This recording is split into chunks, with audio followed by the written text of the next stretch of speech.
आज के market analysis के वीडियो में आप सबका स्वागत है। आज हम बात करते हैं 26 तारीख के लिए दिसंबर के एक्सपायरी के लिए बाजार कैसे रह सकते हैं और एफआईज ने खुद को किस प्रकार से प्लेस किया है। तो डाटा पे जाने से पहले 2 मिनट हम डिस्कशन करते हैं आज एक्चुअली हुआ क्या। आज सारा दिन मार्केट रेंज बाउंड था और बाजार कहीं नहीं गया। जैसे कि मैंने कल की वीडियो का थंबनेल ही ये डाला था कि नो ट्रेड इसलिए डाला था कि डाटा कल बता रहा था कि एक्चुअली कुछ होने वाला नहीं है कल के लिए। और सिंपल सा एक लॉजिक भी था कि दिसंबर की एक्सपायरी थी और दिसंबर की एक्सपायरी में आपकी बैंक निफ्टी की दिसंबर की एक्सपायरी थी, तो इतना मोमेंटम आने का चांसेस नहीं बनता था। और उसके पीछे एक सिंपल रीज़न जो था वो ये था कि कल शाम को जब डाटा आया तब डाटा में साफ था कि एफआईएस ने कॉल लॉन्ग की है, उससे ज़्यादा कॉल शॉर्ट की है, पुट लॉन्ग की है, उससे ज़्यादा पुट शॉर्ट की है। तो मतलब बाजार एक तरह से ऑप्शन सेलर के जोन में है और बाजार कहीं भी नहीं जाने वाला था और बाजार एक्चुअली में उसी रेंज में सारा दिन काम करता रहा, ना ऊपर गया ना नीचे गया।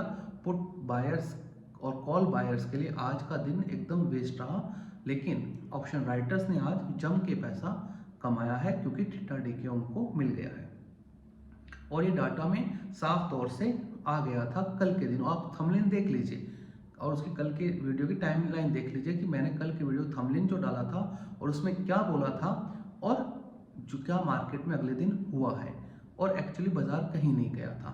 तो थोड़ा सा ध्यान रखिएगा, जो मैं एक्चुअली बताता हूँ तो मेरा कोई ट्रेड तो होता नहीं है, ना मैं कोई ट्रेड करता हूँ, ठीक है ना इंडेक्स फ्यूचर्स के अंदर ना ऑप्शन के अंदर।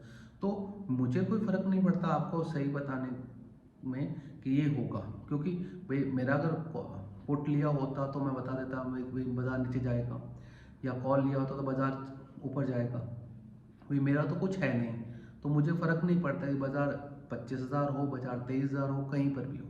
तो डैट इज़ अ पॉइंट कि जो कल का एनालिसिस था वो एकदम एक्यूरेट था कि मेरी खुद की पर्सनल कोई पोजीशंस इनमें नहीं थी किसी प्रकार से। तो ये एक एक्चुअली में मेरे लिए प्लस पॉइंट है आपको बताने के लिए कि मेरा डाटा औरों से अनबायस रहता है हमेशा। टीवी में चाहे कोई बोले, कोई चाहे कुछ बोले, क्योंकि मेरी पोजीशन नहीं है। मेरी पोजीशन जिस दिन हो गई मेरा दिमाग खटक जाएगा। मैं मेरे शब्द वैसे आएंगे नहीं। मैं आपको सिंपल बताता हूँ, आप लॉन्ग कर लीजिए, किसी स्टॉक को लॉन्ग कर लीजिए या इंडेक्स को लॉन्ग कर लीजिए, आपको भारत का सब कुछ अच्छा लगने लग जाएगा। और आप शॉर्ट मार लीजिए, आपको हर चीज़ खराब लगने लग जाएगी। मतलब कि गली के अंदर पुचके वाला बेच रहा है तो भी कह देंगे यार इस देश में यही हालत है। और आप लॉन्ग करेंगे तो आप उस पुचके वाले को देखेंगे, यार देख कितनी एम्प्लॉयमेंट है कि ये पुचके वाला भी अच्छे पैसे कमा रहा है। That is a mental psychology of the market. ये बड़े बड़ों को ध्वस्त कर देती है ये चीज़। मतलब समझे ना, आपने एक कॉन्ट्रैक्ट लॉन्ग किया जिससे आपके समझने और सोचने की शक्ति बदल गई। सिंपल एक सिंगल कॉन्ट्रैक्ट आप लॉन्ग कर लीजिए इंडेक्स का, और लॉन्ग करेंगे ना आपको हर चीज़ अच्छी लगेगी।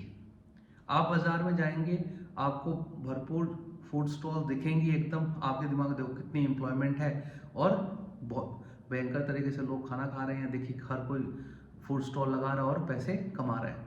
और वहीं पर आप शॉर्ट मार दीजिए, मार्केट में जाइए, आप इतनी स्टॉल देखेंगे, आज दिमाग में देख कितनी बेरोजगारी है, ये सब के सब फूड स्टॉल लग रही है। क्योंकि इतनी बेरोजगारी है तो किसी को कोई काम सोचता नहीं है, तो वो फूड स्टॉल का धंधा कर रहा है, फूड खाने का ठेला लगा रहा है और वो बेच रहा है। तो दैट इज अ पॉइंट। मेरा कहने का तात्पर्य यही है कि यही एक लॉजिक है। एक इंडेक्स फ्यूचर्स आपकी सोचने और समझने शक्ति को रिवर्स कर सकता है, सही कर सकता है, उल्टा कर सकता है, ऊपर कर सकता है, नीचे कर सकता है। तो एक्चुअली में ये होता है, बाजार ऐसा ही होता है। पैसे दांव पर होते हैं तब यही होता है। आप किसी स्टॉक का कॉल लीजिए ना, मैं बताता हूँ, स्टॉक का कॉल लीजिए, आपको वो स्टॉक बहुत बढ़िया लगेगा, आपको लगेगा कि सब कुछ बढ़िया है। हाँ, जैसे फॉर एग्जांपल अदानी, ठीक, आप स्टॉक का कॉल लीजिए कोई, आपको लगेगा अदानी को फालतू फंसा रहे हैं, ये ले रहे हैं, आप उसकी पुट लीजिए, आपको लगेगा ये सब सही बोल रहे हैं, ये कुछ ना कुछ गड़बड़ हो रही है इसके अंदर, ठीक है ना। That is a point, simple सी बात है, मैं आपको बता देता हूँ। ये एक बाजार का एक सिंपल साइकोलॉजी होता है। हम लॉन्ग है तो हमें सब चीज़ अच्छी लगती है, हम शॉर्ट हैं हमें सब चीज़ खराब लगती हैं। और अगर हम बाजार में नहीं हैं, हम न्यूट्रल हैं, तो हमें एक्चुअली न्यूट्रल चीज़ें दिखेंगी, कुछ अच्छी भी दिखेंगी, कुछ खराब भी दिखेंगी। जिनके पास पैसा है उनका पैसा बढ़ रहा है, जिनके पास पैसा नहीं है उनका पैसा घट रहा है। That is a actual India. और हमारे लिए एक्चुअली में प्रॉब्लम क्या है, हमारे फाइनेंस मिनिस्टर निर्मला सीतारमण जी इतने विजनरी लीडर हैं कि वो अपने जीएसटी काउंसिल मीटिंग में हेल्थ इंश्योरेंस के जीएसटी पर बात करने की बजाय उसको डेफर कर देते हैं, बजाय पॉपकॉर्न पर बात करते हैं, जिसका एक्चुअली में मार्केट कैपिटलाइजेशन 2200 करोड़ का 2000 करोड़ का टोटल सेल्स है, जिस पर रफली अगर आपने 15% भी जीएसटी लगा लिया तो भी कितना कमा लेंगे, क्योंकि जीएसटी कलेक्शन तो लाखों करोड़ है। 22 लाख करोड़ का लमसम का जीएसटी कलेक्शन इंडिया में होता है, 22 लाख करोड़ का, क्योंकि अगर आप 1,30,000 करोड़ भी साल का माने तो भी जीएसटी कलेक्शन लमसम हो जाता है आपका 18-20 लाख करोड़ के आसपास, 22 लाख करोड़ के समथिंग आ जाता है, 20-22 लाख करोड़ के आसपास। तो 20,000 करोड़ की सेल है, उस पर 15% का भी मैं एवरेज अगर मानूं जीएसटी कलेक्शन तो करीबन होता है 300 करोड़ का। 300 करोड़ के लिए इतनी माथा पच्ची हुई है कल संडे से इंडिया के अंदर, तो आप सोच के देखिए कितने विजनरी हैं हमारे लीडर्स। ये नहीं डिस्कशन किया कि हेल्थ इंश्योरेंस पर प्रीमियम कम होने चाहिए, जिससे लोगों को राहत मिले, जिससे लोग जल्दी हेल्थ इंश्योरेंस खरीदें और अपनी हेल्थ को बचाएं। इस पर बात नहीं हुई। बात ये हुई कि कैरेमल में शुगर है या नहीं है, पॉपकॉर्न सॉल्टेड है या नहीं है। That is a point. मेरा कहने का तात्पर्य ये है कि आप समझिए ना भाई, पॉपकॉर्न कितना बिकता है इंडिया के अंदर, 2000 करोड़ का लमसम मान लीजिए एवरेज, ऊपर लाख है ये, और ये भी महंगा पॉपकॉर्न, जो एक्चुअली साउथ दिल्ली या साउथ बॉम्बे के जो लोग हैं उनको पता होगा महंगा पॉपकॉर्न जो होता है। बाकी तो अनोखा के सेक्टर में पॉपकॉर्न बिकता है, ठेले पर बिकता है, जो 10 रुपये का पैकेट आता है, 15 का पैकेट आता है, उसका तो रेट ही नहीं है ना। मैं तो वो पॉपकॉर्न की बात कर रहा हूँ जो मॉल्स के अंदर या मान लीजिए कि पीवीआर आइनॉक्स के अंदर या बड़े जो होते हैं उनमें मिलता है। तो कितना बिकता है, 2000 करोड़ का। मैं एवरेज अगर रेट भी मानूं 15% की, सबको एवरेज करके 15% मान लेते हैं, तो कितने का कलेक्शन हुआ, 300 करोड़ का। साल के 300 करोड़ के कलेक्शन के लिए एक जीएसटी काउंसिल की मीटिंग हुई है 55th, जबकि उसके अलावा और भी इश्यूज थे। हेल्थ इंश्योरेंस का इशू था, हेल्थ इंश्योरेंस के प्रीमियम पर जीएसटी जो लगता है उसका इशू था, और भी इशू थे, बट हमने इस पर बात की। और संडे का और जो 2-3 दिन निकले पूरे पॉपकॉर्न में बात हो रही है। तो दैट इज अ पॉइंट। आप इस चीज को मान लीजिए कि अच्छी है, मान लीजिए खराब है, आपको देखनी है। अगर आप बीजेपी वाले हैं तो आपको ये चीज़ अच्छी लगेगी, अगर आप कांग्रेस वाले अदर पार्टी वाले आपको खराब लगेगी। अगर आप न्यूट्रल है तो आपको इसकी सीरियसनेस पता चलेगी। अगर आप न्यूट्रल है तो आपको पता चल जाएगा कि यार क्या हो रहा है, ये कहाँ पे 22 लाख करोड़ का जीएसटी कलेक्शन हो रहा है यार, आप कहाँ कैरामल और किसको मिला रहे हो आप लोग। आप अदर चीज़ देखिए ना, कोई लोगों को राहत दीजिए, सैलरी एम्प्लॉय को राहत दीजिए, जिससे उसका थोड़ा सा पैसा हाथ में आए, कंजम्पशन करे, कंजम्पशन बढ़े तो थोड़े से ग्रोथ आए इकोनॉमी के अंदर, ग्राउंड के ऊपर। स्टॉक्स की बात मैं नहीं कर रहा हूँ। तो डैट इज अ पॉइंट। तो हमने कल जो डिस्कशन किया था कुछ भी नहीं हुआ, बाजार है जैसे जैसे रह गया, और हाई लो बराबर ही रहे, बाजार ऊपर नहीं गया, बाजार नीचे भी नहीं गया, और खत्म खेल। आज क्या हुआ, आज एक्चुअली मुझे लगा था कि डाटा इतना नहीं आएगा जिस प्रकार डाटा आया है। मुझे नहीं लगा था कि एफआईज इस प्रकार से ट्रेड करेंगे, क्योंकि उनको छुट्टी पर जाना था, लेकिन आज भी माने नहीं। कैसे, देखिए, एफआईज ने बेचा 2454 करोड़ का, डीआईएस ने खरीदा 2800 करोड़ का, 2819 करोड़ का, 400 करोड़ का ज़्यादा माल खरीदा है, बट फिर भी इंडेक्स नीचे है। कारण मैंने आपको पहले वीडियो बताया हुआ है, ये सारी बाइंग कहाँ हो रही है, मिड कैप्स और स्मॉल कैप्स के अंदर। तो इसलिए ज़्यादा कोई फर्क वाली बात नहीं है। एफआईएस ने आज भी 2400 करोड़ का माल बेचा है, और एक्चुअली बताऊँ आपको बात, ये बात सीरियस होती जा रही है। अगर डीआईएस एफआईएस कंटिन्यू बेचते जा रहे हैं और डीआईएस कंटिन्यू बाय करते जा रहे हैं, एक पॉइंट ऑफ टाइम के ऊपर जो उनके पास 15% का कैश अवेलेबल था वो घट गया। अब वो घट गया, अब इसे होगा क्या, 15% का कैश अवेलेबल था वो नीचे आता जा रहा है, वो 5-7% के पास कैश अवेलेबल रहा है इनके पास। अगर एफआईएस बेचने को आए तो वो रुकेंगे नहीं फिर। तो that is a serious matter, तो इसका थोड़ा ध्यान रखने वाली बात है। तो कैश का डाटा तो नेगेटिव है। इंडेक्स फ्यूचर में थोड़ा एक्सपायरी इफेक्ट है, लेकिन इसको मैं एक तरीके से और समझाऊंगा आपको। पहले डाटा बता देता हूँ। 43,570 कॉन्ट्रैक्ट लॉन्ग काटे और 28,124 कॉन्ट्रैक्ट शॉर्ट काटे, मतलब कि दोनों साइड में अनवाइंडिंग की है, ये एक्सपायरी इफेक्ट है। लेकिन एक चीज समझने वाली है, ये अगले महीने के लिए लमसम कितने कॉन्ट्रैक्ट लेकर जा रहे हैं वो देखने वाली बात है। कैसे सर? जैसे एक दिन एक्सपायरी घटता है तो मैं ज़्यादा नहीं मानता कि 25 तारीख का छुट्टी पर चले जाएंगे, तो इसमें ज़्यादा परिवर्तन नहीं होना चाहिए। फिर होगा तो मैं आपको बताता हूँ। अभी जो एफ की नेट लॉन्ग है, नेट लॉन्ग कॉन्ट्रैक्ट्स है 78,880, 78,880 नेट क्रॉस लॉन्ग है, टोटल लॉन्ग है 78,880, और नेट शॉर्ट है 2.5 लाख, 2,51,313 कॉन्ट्रैक्ट। अब इससे हुआ क्या, ये इतने कॉन्ट्रैक्ट अगले एक्सपायरी में शिफ्ट करने वाले हैं, रोल ओवर करने, क्योंकि एक्चुअल रोल ओवर आज हो गए लमसम जितने होने थे, बाकी कल आपके परसों हो जाएंगे। तो 2.5 लाख कॉन्ट्रैक्ट के साथ में वो कॉन्ट्रैक्ट आगे लेके जा रहे हैं, मतलब इतना कॉन्फिडेंस इनको है कि हम बाजार को नीचे दबा के रख सकते हैं। तो और इससे हुआ क्या, इनके नेट शॉर्ट आ गए 1,72,000 पर, जो कि हम 37,000 के नेट शॉर्ट से इन्होंने बाजार को ट्रैप करते करते ये लेके आ गए 1,72,000। कल था 1,56,000, 56-57,000, आज आ गए 1,72,443 कॉन्ट्रैक्ट्स आपके, 433 कॉन्ट्रैक्ट नेट शॉर्ट आ गए। और रेशियो देखिए 30.46 से 23.89% आ गया, मतलब लोएस्ट 22% पिछली बार जाके आए थे, अब ये उतना ही आ गया। और एक्चुअली देखिए इंडेक्स वहीं पर ही है, 22% के आसपास इंडेक्स था, 23,200 के आसपास, अभी है आपका 23,700 750 के आसपास, मतलब 500 पॉइंट दूर है। और इंडेक्स का जो रेशियो वो भी 1.5-2% का फर्क है। तो अगर ये 1.5-2% नीचे आया तो क्या इंडेक्स नीचे आ सकता है? होप सो आ सकता है, तो इसी का थोड़ा ध्यान रखें। तो डाटा तो ये खराबी है। अब देखते हैं कि 26 तारीख को किस प्रकार से इसमें परिवर्तन होता है। मुझे कम लगता है, लेकिन होगा तो मैं आपको अपडेट जरूर करूंगा कितने नेट लॉन्ग और नेट शॉर्ट को अगले महीने लेकर गए हैं। अभी है 78,000 लॉन्ग और 2.5 लाख शॉर्ट वो कैरी कर रहे हैं जनवरी एक्सपायरी के लिए। स्टॉक फ्यूचर्स के अंदर 40,000 के आसपास कॉन्ट्रैक्ट लॉन्ग किए हैं और आपके 2,000 के कॉन्ट्रैक्ट आसपास शॉर्ट किए हैं। That is also expiry effect. Option का डाटा बहुत ज्यादा खतरनाक है। मुझे सरप्राइज नहीं होगा कि इस कम वॉल्यूम के चक्कर में बाजार एक साइड फट जाए। क्यों, मैं इसका कारण बताता हूं। डाटा इस प्रकार है, और ये भी हो सकता है कि एक्चुअली ये डाटा कब बना था मैं आपको बताऊं। ये डाटा बना था जब आपकी ये अभी नवंबर की एक्सपायरी हुई थी ना, उस दिन ये डाटा बना था एक्चुअली में। तो ये हो सकता है ऐसा कि बाजार एक साइड फटे जरूर पड़ा। क्यों? इन्होंने लॉन्ग काटे हैं अपने, मतलब कॉल लॉन्ग काट ली। मतलब कॉल लॉन्ग काटने का मतलब क्या होता है, तेजी बाजार में नहीं है। 3,47,858 कॉन्ट्रैक्ट कॉल लॉन्ग काट ली, कोई दिक्कत नहीं है भाई, इनको बाजार तेजी नहीं लग रही और इनको नहीं लग रहा कि कुछ होगा, तो काट लिया। इन्होंने कॉल शॉर्ट काट लिया 8,33,000 कॉन्ट्रैक्ट, कॉल शॉर्ट काट ली।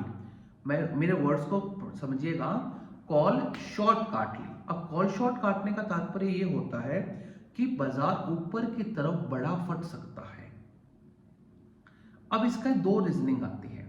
दो रीजनिंग ये आती है कि इनको बाजार में बहुत बड़ी तेजी लग रही है। ये एक्चुअली कब होता है, कोई इवेंट से पहले होता है, या इनको लगता है कि हमने ऊपर की कॉलें बेच रखी थी, अब उनका प्रीमियम 10-5-6 रुपए रहा है, समझदार यही है कि हम उसमें बुक कर लें, वो है। मुझे सेकंड वाला रीजन लगता है, क्योंकि ना तो कोई डाटा है, छुट्टी आ रही है। हाँ, तो मुझे एक्चुअली सेकंड वाला रीजन लगता है कि 8 लाख जो 33,000, सॉरी माफ कीजिएगा, 8 लाख जो 33,000 कॉन्ट्रैक्ट्स जो इन्होंने शॉर्ट काटे हैं, कॉल के शॉर्ट काटे हैं, मतलब पहले इन्होंने कॉल बेच रखी थी, वो इन्होंने कट कर ली अपनी।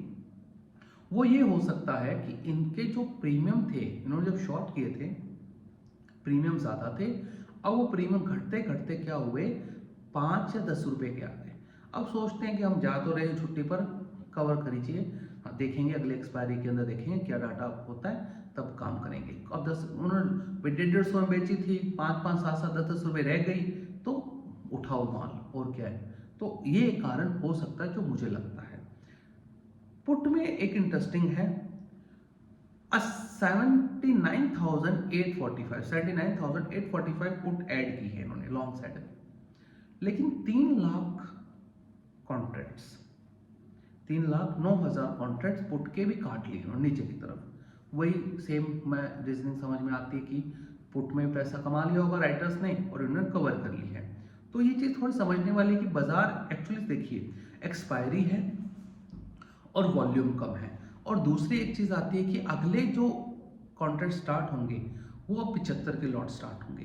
तो डैट इज अ पॉइंट कि 75 का निफ्टी का लॉट स्टार्ट होगा, तो ये थोड़ा सा क्या है कि एक्चुअली में बहुत एडजस्टिंग वाला दिन होगा, तो वो सोचने वाली थोड़ी चीज़ हो जाती है। इस डाटा के हिसाब से जो मुझे लगता है, हाँ मैं समराइज कर देता हूँ आपको। कैश का डाटा तो नेगेटिव है ही, इंडेक्स फ्यूचर का डाटा थोड़ा सा एक्सपायरी इफेक्ट भी है क्योंकि मंथली एक्सपायरी है, क्योंकि इंडेक्स फ्यूचर्स को आपको रोल ओवर करना पड़ता है। लेकिन रोल ओवर के जो नंबर हैं, जो रोल ओवर लेके जा रहे हैं वो आगे बहुत सोचने वाले कि 2.5 लाख कॉन्ट्रैक्ट शॉर्ट के वो आगे लेके जा रहे हैं और इनका नेट शॉर्ट भी 1,72,000 है। तो हमें जनवरी के एक्सपायरी में इतनी कोई ऑप्टिमिज्म नहीं रहना चाहिए हमारा। हो सकता है कि जनवरी की एक्सपायरी थोड़ी सी हमारे नीचे की तरफ हो या दबाव रहे। कारण इसका ये भी हो सकता है कि नंबर आने स्टार्ट होंगे, आपके नंबर आने स्टार्ट होंगे तो नंबर इतने इंकरेजिंग तो मुझे लगता नहीं कुछ होगा। भाई 3 महीने में क्या सुधरा है, 3 महीने में कुछ सुधरा नहीं है, बस ज़्यादा खराब ही भी नहीं हुआ, सुधरा भी नहीं, तो कुछ ऐसा लगता नहीं कुछ होगा नंबर्स में। तो बाजार वहीं का रहने वाला सिस्टम समझ रहे हैं, स्टॉक पैसिव मूव रह सकता है। सेकंड, कैश का डाटा तो नेगेटिव है, आज भी इन्होंने बेचा है, तो ये एक समझो छुट्टी जाने पहले भी ठोक के गए हैं माल को। Second, index future data negative है, 1,72,000 के पास इनका नेट शॉर्ट है। अब इसको आप रीड करते हैं तो आप ये एक चीज मान सकते हैं किसी दिन एक तेजी भी आ सकती है, क्योंकि इतने नेट शॉर्ट है तो क्या पता कोई दिन ऐसा हो अच्छा दिन ऊपर आ जाए, लेकिन ऐसा होता लग नहीं रहा। कारण इसका एक है कि यूएस ऑलरेडी तेज है, यूएस में अब ऊपर की तरफ के लेवल नहीं है और एक्चुअली में जो सेंटा रैली होनी थी वो हुई नहीं है यूएस में। तो यूएस के बाजार इतने तेज लग नहीं रहे, हमारे डोमेस्टिक क्लूज खराब है और हमारी जो एफएनओ का वॉल्यूम था वो भी ड्राई हो गया। अब एफएनओ का वॉल्यूम ड्राई होने से हुआ क्या कि पुश नहीं मिल रहा। अब पुश करे भी क्यों भाई, सीधी सी बात, अगर डेली एक्सपायरी नहीं है तो स्टॉक्स को पुश भी क्यों करें, चलने तो अपने हिसाब से चलते रहेंगे। That is a main point, तो वो चीज़ देखने वाली होगी। तो इंडेक्स फ्यूचर्स का भी डाटा भी नेगेटिव है, स्टॉक फ्यूचर्स में हम रेट करने वाला कोई मतलब नहीं, रोल ओवर पोजिशन का है। ऑप्शन का डाटा कॉल भी काटी, कॉल लॉन्ग भी काटी, कॉल शॉर्ट भी काटी, लेकिन कॉल शॉर्ट ज़्यादा काटी क्यों, इसकी उनको उम्मीद है तेजी की, या हो सकता है कि मैं एक ऑप्शन राइटर, मैं अगर ऑप्शन राइटर को अपने हिसाब सोचूं, देखिए आपको बाजार को देखना ऑप्शन राइटर से, मैं कोई भी डाटा बताऊं ऑप्शन का तो आपको एज ए चेस की तरह ऑप्शन राइटर को सोचना है कि ऑप्शन राइटर ने ये किया है तो उसने ये सोचा है।